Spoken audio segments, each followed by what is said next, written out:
l'heure de la chronique, c'est bon pour la santé avec le docteur Serge Rafal. Bonjour Serge. Bonjour Ilana. Ravi de vous retrouver ce matin Serge et vous souhaitiez nous parler du syndrome de l'intestin irritable. En effet, Ilana, car ce tableau clinique aujourd'hui considéré comme une vraie maladie touche 10 à 20% de la population occidentale et notamment les femmes, chez lesquelles il débute volontiers avant l'âge de 30 ans.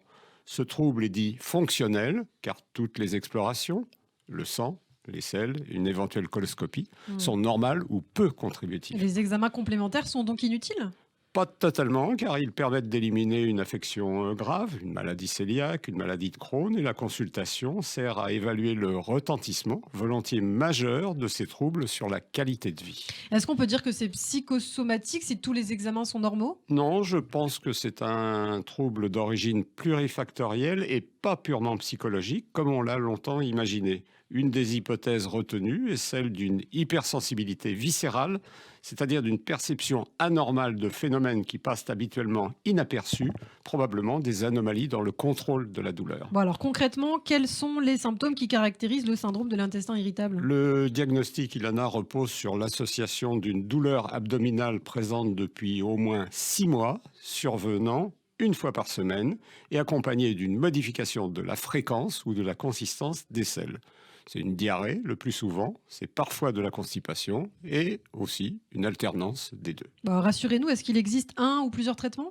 Le traitement principalement palliatif consiste en la prescription d'antispasmodiques et de régulateurs du transit, des constipants ou des laxatifs suivant les cas, qui diminuent la fréquence et l'intensité des symptômes. Certaines souches de probiotiques, Bifidobacterium infantis, Lactobacillus plantarum, semblent intéressantes et prometteuses.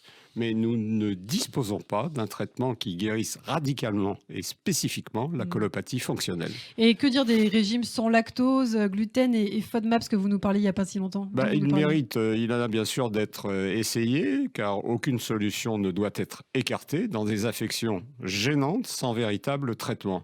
Un régime pauvre en FODMAPs, les aliments riches en certains sucres dont raffolent les bactéries et qui fermentent désagréablement dans l'intestin, semble efficace, au moins au début, mais pas toujours à moyen et long terme. Bon, alors en conclusion, Serge. Nous sommes, nous médecins, généralement embarrassés par ces tableaux fonctionnels où l'intensité des symptômes nous paraît disproportionnée par rapport aux explorations toutes négatives.